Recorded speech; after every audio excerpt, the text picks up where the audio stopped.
এর বেঁচে যাওয়া রুটি দিয়েই 5 মিনিটে চটজলদি মুখরোচক এই টিফিনটি সন্ধ্যাবেলা রেডি করতে পারেন। নমস্কার বন্ধুরা, কাজল ভিলেজ কিচেনে সকলকে স্বাগত জানাই। রোজকার মতো আজও রান্নাঘরে চলে এলাম আজকের রেসিপি। প্রথম থেকে লাস্ট পর্যন্ত দেখতে থাকুন, আশা করছি ভীষণ ভালো লাগবে। তো চলুন তাহলে শুরু করা যাক। করার জন্য এখানে আমি একটা তাওয়া গরম হতে বসিয়ে দিয়েছি, ওর মধ্যে দিয়ে দেবো সাদা তেল। দিয়ে দিলাম সাদা তেল, ওই 1.5 চামচের মতো দিয়ে দিয়েছি, 4 চামচের। তেলটা যখন গরম হয়ে যাবে, আমি এখানে টিফিন করার জন্য বেশ লম্বা লম্বা করে এইভাবে পেঁয়াজকে কেটে নিয়েছি, একটু পাতলা করে। এখানে একটু বাঁধাকপি নিয়ে নিয়েছি, তোমরা চাইলে তোমাদের পছন্দ মতো এখানে সবজি ব্যবহার করতে পারো। দুটো উপকরণকে আমি দিয়ে দেব সাদা তেলের মধ্যে, একটু মিশিয়ে নিলাম। এবারে দেবো ওর মধ্যে স্বাদ মতো লবণ বা মাপ মতো লবণ। লবণটা দিলে সুন্দরভাবে একটা নরম হয়ে যাবে। আর দেবো একটু গোলমরিচ গুঁড়ো, এতে করে টিফিনটা খেতে কিন্তু ভালো লাগবে। দিয়ে দিলাম গোলমরিচ গুঁড়ো, দিয়ে একটু ভালো করে একটু মিশিয়ে নেব। এইদিকে ততক্ষণ এটা একটু নরম হতে থাক, অপর দিকে অন্য একটা কাজ করে নেওয়া যাক। এইদিকে একটা বাটি নিয়ে নিয়েছি, বাটির মধ্যে দুটো ডিম ভেঙে নেব। এই টিফিনটা করার জন্য আমি দুটো ডিম নিয়ে নেব। তোমরা চাইলে এখানে কম বেশি নিতে পারো।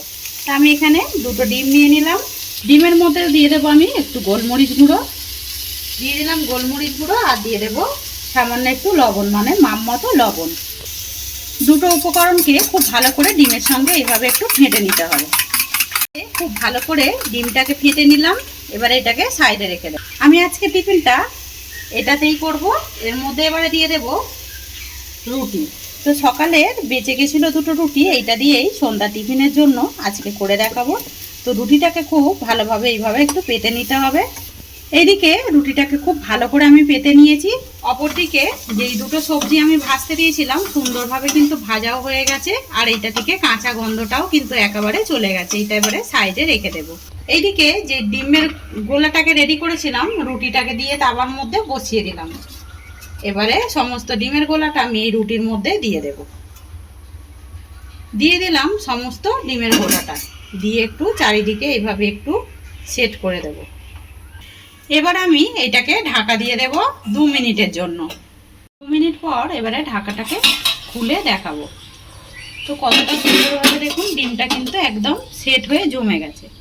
এবারে এখানে যে ভাজার মিশ্রণটা ছিল, এই ভাজাটাকে আমি ঠিক এইভাবে একটু সেট করে দেব। এতে করে খেতে ভীষণ ভালো লাগবে। এবারে এর ওপর থেকে আমি আরও একটা রুটি নিয়েছি, এটাকে এইভাবে ঢাকা দিয়ে দেব। ওপর থেকে কয়েকটা টমেটো নিয়েছি, টমেটোটা এইভাবে সুন্দর করে গুছিয়ে সাজিয়ে দেব।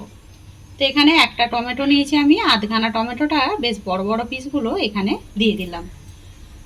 আর দিয়ে দেবো আমি অল্প একটু সামান্য লবণ, যাতে করে টমেটোটা সুন্দরভাবে কিন্তু সেট হয়ে যায়। একটু গোলমরিচ গুঁড়ো।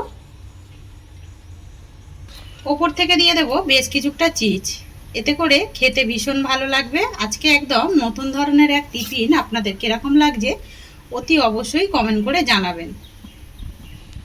আবার আমি এর মধ্যে একটু দিয়ে দেব ওপর থেকে একটু ধনেপাতা, তাতে করে আরও বেশি সুন্দর দেখতে লাগবে। এবারে এটাকে আমি আবারও ঢাকা দিয়ে দেবো, যাতে করে চিজটাও গলে যায় আর টমেটোটাও সুন্দরভাবে সিদ্ধ হয়ে যায়। আবারও 2 মিনিটের জন্য ঢাকা দিয়ে দেব। খুব ভালোভাবে 2 মিনিট আমি আবারও রান্না করে নিলাম।